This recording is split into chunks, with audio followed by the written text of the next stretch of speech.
अस्सलाम वालेकुम dear students, क्या हाल है आप सबका। आज का लेक्चर थोड़ा सा मुश्किल होने वाला है क्योंकि इसमें काफ़ी सारी डेट्स हैं, सन है जो कि आप लोगों ने याद रखने हैं। लास्ट लेक्चर में हम लोगों ने चार्टर एक्ट वाला टॉपिक स्टार्ट किया था, आधा टॉपिक मैंने आपको करवा दिया था बेंटिंग रेजोल्यूशन के अहम खतोखाल तक। आज उससे आगे हम चेक करेंगे। लॉर्ड मिकाले के हवाले से हमने पढ़ा था कि लॉर्ड मिकाले कौन था, किस हैसियत से वो बरसगीर में आया था और वो किस तरह का निज़ाम तालीम यहाँ पे बनाना चाहता था। आज उसी को हम आगे कंटिन्यू करेंगे। आप लोग बुक का पेज नंबर 30 ओपन करें।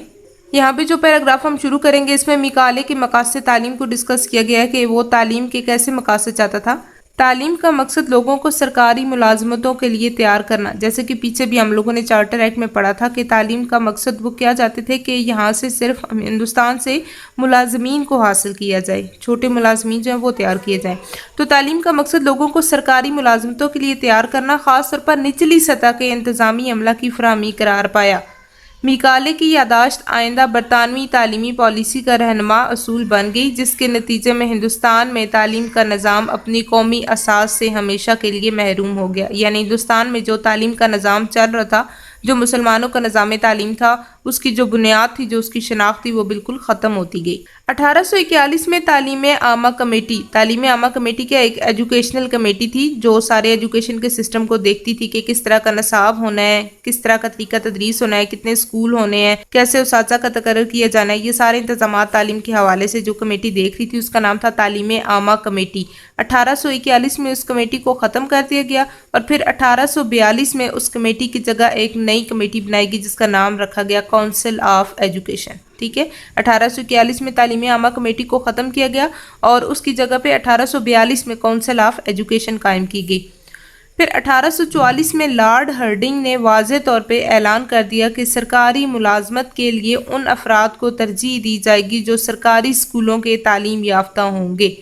अब नया उन्होंने क्या तरीक़ाकार बनाया कि हम सिर्फ उन लोगों को मुलाजमत देंगे जो सरकारी स्कूलों के तालीम याफ्ता होंगे। अब सरकारी स्कूल कौन से थे? वो स्कूल जिनमें ईसाइयत की तालीम दी जा रही थी, टोटली मगरबी अलूम पढ़ाए जा रहे थे और अंग्रेज़ी ज़ुबान में तालीम दी जा रही थी। यूँ सरकारी मुलाजमत का हसूल तालीम का मकसद बन गया कि लोग इस वजह से तालीम हासिल कर रहे थे, उन स्कूलों में जा रहे थे ताकि आइंदा उनको मुलाजमत मिल सके। इस दौर में अंग्रेज़ों की तालीमी हिकमत अमली का एक पहलू हिंदुओं और मुसलमानों के दरमियान इम्तियाज़ और तफरीक का आगाज़ था। एक और उनका मकसद क्या था अंग्रेज़ों का कि पहले तो ये कि वो यहाँ पे निचले दर्जे के मुलाजमीन तैयार कर रहे थे, फिर वो मुलाजमत उन अफराद को दे रहे थे जो सरकारी स्कूलों के तालीम याफ्ता होंगे, यानी जिन्होंने ईसाइयत की तालीम हासिल की होगी।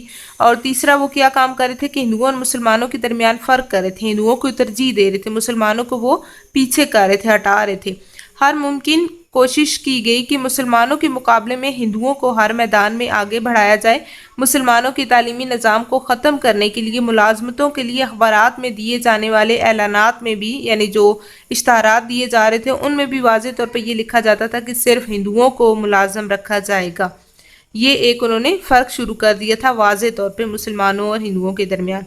तालीमी नुक्ता नज़र से ये दौर कौन सा, जो हमने पीछे चार्टर एक्ट पढ़ा, ये दौर 1854 में सर चार्ल्स वुड के डिस्पैच यानी मरासला होता आज से लिखी हुई तहरीर पर अपने इख्तिताम को पहुंचा।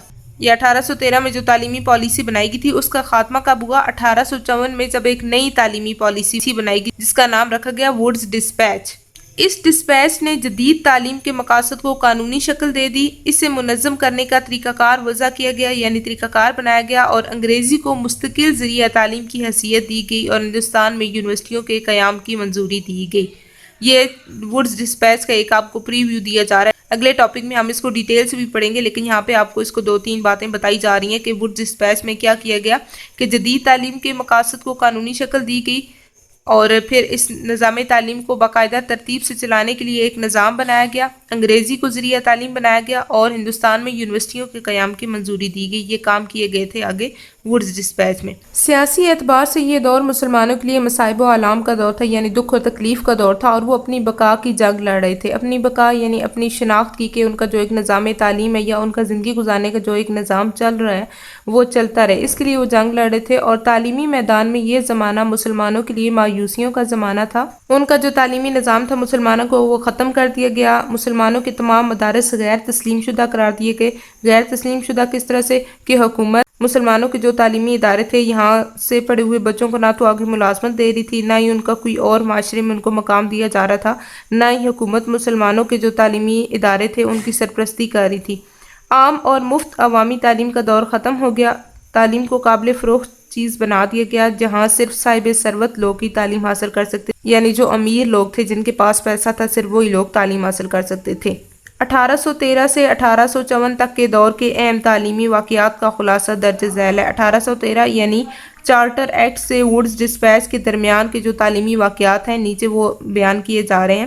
یہ تقریباً 7 پوائنٹس ہیں، آپ نے ان کی ڈیٹس یاد رکھنی ہے، ٹھیک ہے، اور یہ ایک سیکوینس سے بتائی جا رہی ہے۔ 1813 میں تو چارٹر ایکٹ کو منظور کیا گیا تھا۔ اس کے بعد 1815 میں کیا ہوا کہ سرکاری سطح پر بمبئی ایجوکیشن سوسائٹی قائم کی گئی۔ پھر اس کے بعد 16 میں کلکتہ ودیالیہ کے نام پر ایک تعلیمی ادارہ قائم کیا گیا جس کو 1819 میں کالج بنا دیا گیا۔ 1816 میں یہ قائم ہوا اور 19 میں اس کو باقاعدہ کالج کی حیثیت دے دی گئی۔ یہ ہندوستان کا پہلا گورنمنٹ کالج تھا جہاں کا ذریعہ تعلیم انگریزی مقرر کیا گیا۔ اس کے بعد 1823 میں تعلیم عامہ کمیٹی کا قیام عمل میں آیا اور ہندی زبان کے فروغ کے لیے آگرہ میں تعلیمی ادارہ کھولا گیا۔ اب یہ آپ پہلے اوپر پڑھ چکی ہیں کہ تعلیم عامہ کمیٹی کو ختم کب کیا گیا تھا۔ 1823 میں اس کمیٹی کا قیام عمل میں آیا تھا اور 1841 میں اس کو ختم کر دیا گیا تھا۔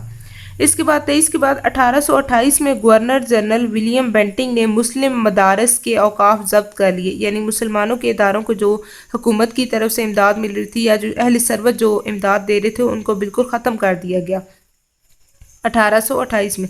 اس کے بعد آگے 1836 میں نئی طرز پر ہگلی کالج کلکتہ اور میڈیکل کالج کلکتہ کا قیام عمل میں لایا گیا۔